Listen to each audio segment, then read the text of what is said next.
Hello, welcome back to the channel.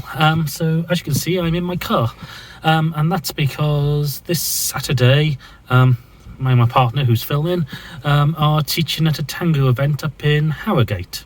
So from Swansea to Harrogate is about 280 miles, but we stayed last night in Cardiff.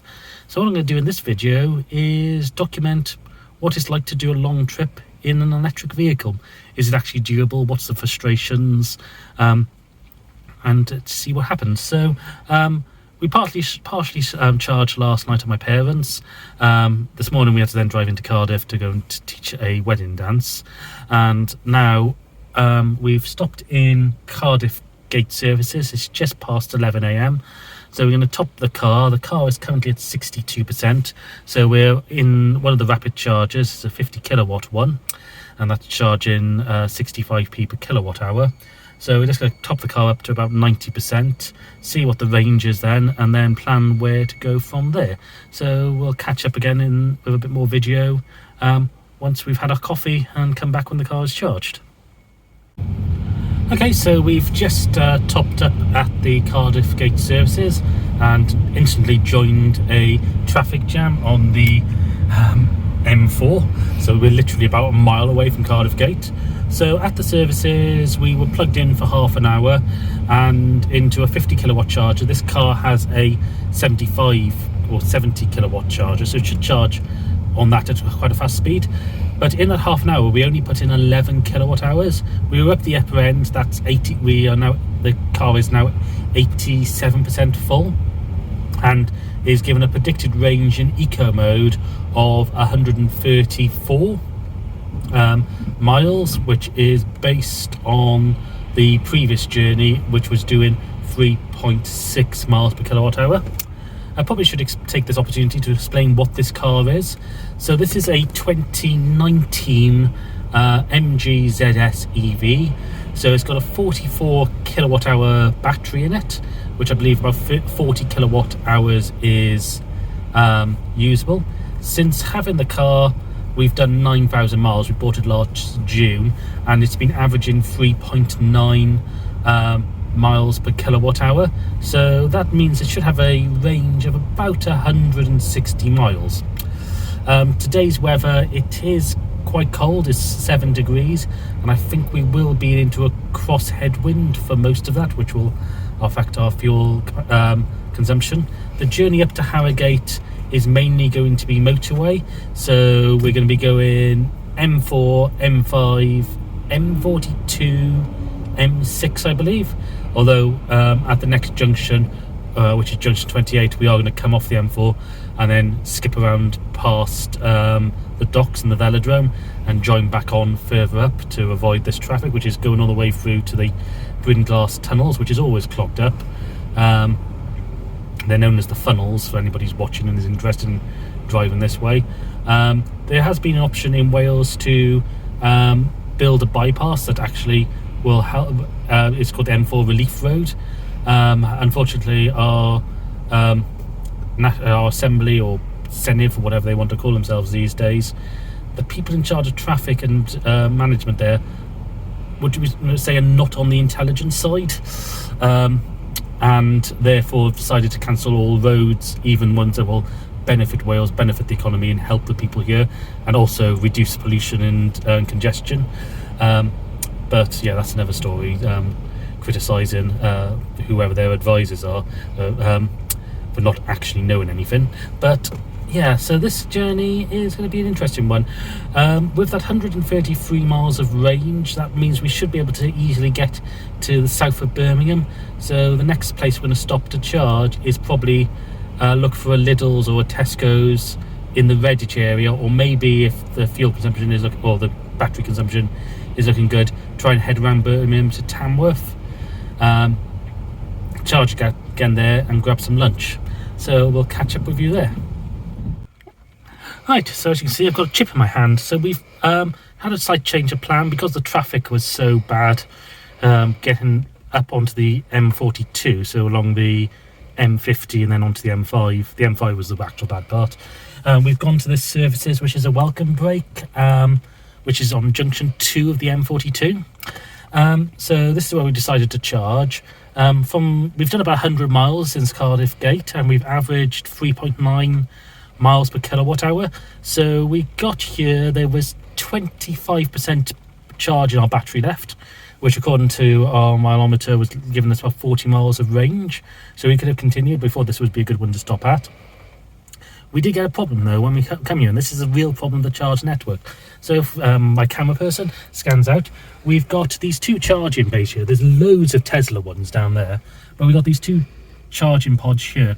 So this one that we're parked outside here is a double CCS, and as you can see next door to it is a Mercedes that was here when we got here.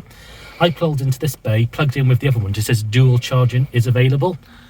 No, it's not. You plugged it in, tapped the card, it said verification not in progress, and this also happened next to us where that Golf is now parked. There was a white Mazda something MX-30 I think it was called, and that was charging, and that was coming up to the 80% charge. They had tried plugging into this one as well and had failed as well. So this charge point is dodgy, or it's just not capable of doing dual charge. Luckily, the person next to us was coming up to the 8%, and that was enough for them to get on. So we've now got that charge cable. Meanwhile, that Golf is now waiting for us. The good thing is that charger is charging much quicker than the charger we used earlier, which was charging at 20 kilowatts. This is currently charging at 42. So we're just having some lunch, and then we're going to get back on the road, do another 100 miles. We've still got 150 miles to go. Do another 100 miles, charge then, and then that should get us up to Harrogate and give us enough charge for us to use tomorrow. So I'll catch up with you at the next services when we stop for a snack. Now it's time for the burger. So we've just left the services. We've now got 130 miles of range. We've just put about 20 kilowatt hours in. But this is the problem. We had so few CCS chargers. But look how many Teslas there are. It's just loads of Tesla points.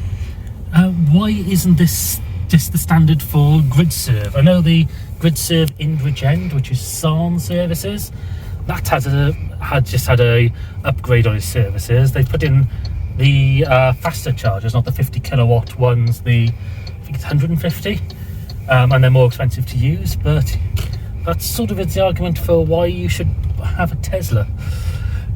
So yeah, I'm just speaking to a couple of the other people who were in the queue for us then, as I say, that Golf has now taken over our charge point. The Mercedes left at the same time as us. Oddly enough, come from Wales as well. I mean, they were in Tenby. So I suppose that's one thing. Where's the exit? Wait. Is it? That's Starbucks drive-through. Yeah. They were having to charge multiple times on their way back up north. Yeah. So as I was saying, if the government wants to encourage people to have electric vehicles, they're going to need to do a lot more about getting the public charging infrastructure right. I know in my other videos I've talked about home charging, which is very important just to get people into electric vehicles, but you also have to know that if you are going anywhere, you can actually do a journey in a reasonable amount of time because you're not queued at these public charge points and services. So as soon as we left, the Golf plugged into the one we were using. A Vauxhall e-Mocha had plugged into where that Mercedes was, and there was a van then waiting to take my space and use whichever one was available, unless that grid service suddenly miraculously started working again. So again, that's something else that's important, is the reliability. Obviously that charger I've been watching a Fully Charger where they were talking to an Australian firm that makes chargers, and it seems to be that there's module units. So if you have a 75 kilowatt hour charger, it's got 525 ones built into it. So if one fails, you suddenly drop down one. And I'm assuming that's what happened with that other GridServe, that half of it wasn't working, hence why we're only getting 21 kilowatt hours or 21 kilowatts. So again, this is something that really needs to be addressed. More chargers, faster rates, and better reliability. And also more parking spaces as well. So in theory, they could have had 5 cars charging there. So you could have had the 2 CCS on that one unit, a third CCS on the one we were using, the Chademo on that one as well, and also the AC at 22 kilowatts, yet there was only 3 charging bays. So again, that needs to be addressed as well. Anyway, onwards, we're now going to do another 100 miles, hopefully I'll take about an hour and a half, and then I'm going to stop for a snack at another services and charge a bit more, which will hopefully give us enough range to get all the way up to Harrogate. So we'll see you again then. Right, so we've just hopefully topped up for the last time today. We are somewhere around Sheffield, just south of a place called Wales, but obviously not the country. So when we got to, we've got about 65 miles to go to Harrogate. When we got to that services, we had about 30 miles of range left, and according to the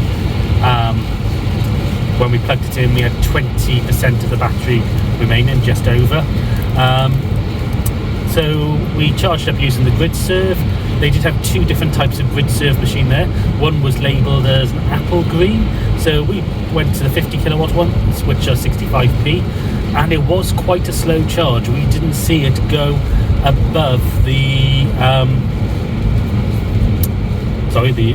has been quite a lot of this journey. Lots of queues on the motorway, and lots of people the motorway's been slowed down. Often without any reason. It seems that the only reason that they slow you down is actually to create the queue rather than let the traffic sort itself out, which seems to be the issue here. Anyway, going back to that grid serve machine, it was a 50 kilowatt one. Obviously we're charging from 20%, we charge up to 75%, which is the and the battery should be warm, so we should be charging at a maximum. It was only charging at a maximum of 30 kilowatts. So again, that's another problem with the service, with the chargers. Not only did it take not quite twice as long as it should have done, but if you are in, luckily that services, we didn't have, there weren't any queues for the chargers, but if it was, you're actually taking away opportunities to serve. So grid serve, you really do need to sort yourself out and make sure your chargers are always charging at the maximum capacity.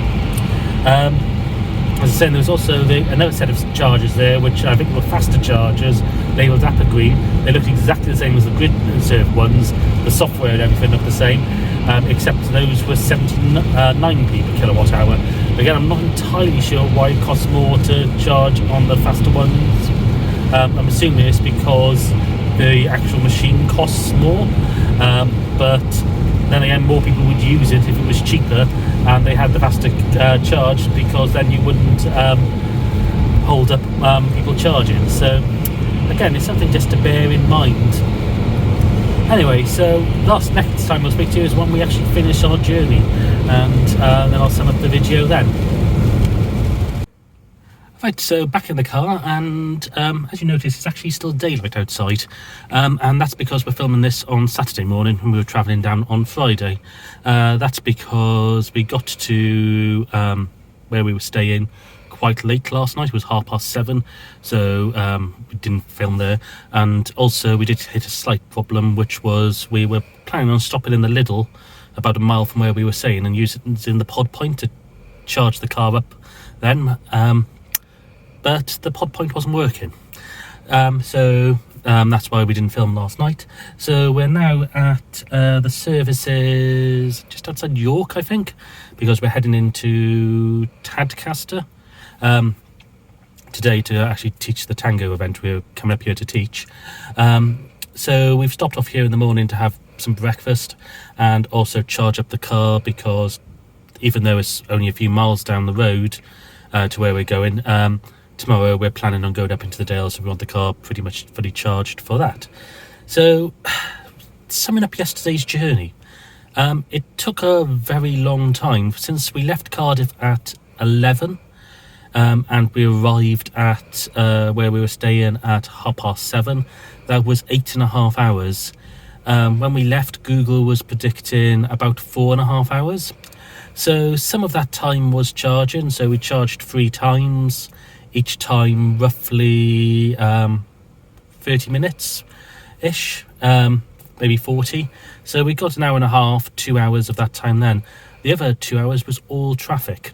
The question is, would we have been better off in a diesel? So in a diesel, it would have cost roughly the same. So we used to have a Hyundai i40 that used to do 50 miles per gallon. With the price of diesel at the moment, that works out about 16 pence a mile, which is the same as using these rapid chargers. We did average 4 miles per kilowatt hour yesterday over the 250 odd miles that we travelled up here. So that was good. So it's comparable with diesel. Obviously in diesel we wouldn't have had to stop to charge, but we would have stopped for lunch and to have breaks anyway, so that would have still added up to time of probably about 45 minutes, an hour. Anyway, so the electric car did probably add about an hour onto our journey, but as I say, the main problem is the traffic. The good thing is we didn't have any range anxiety yesterday. We were able to top up continuously and be within a barrier. Driving on the UK motorway network is reasonably good, as there's services every 20 or so miles, so you can easily plan ahead.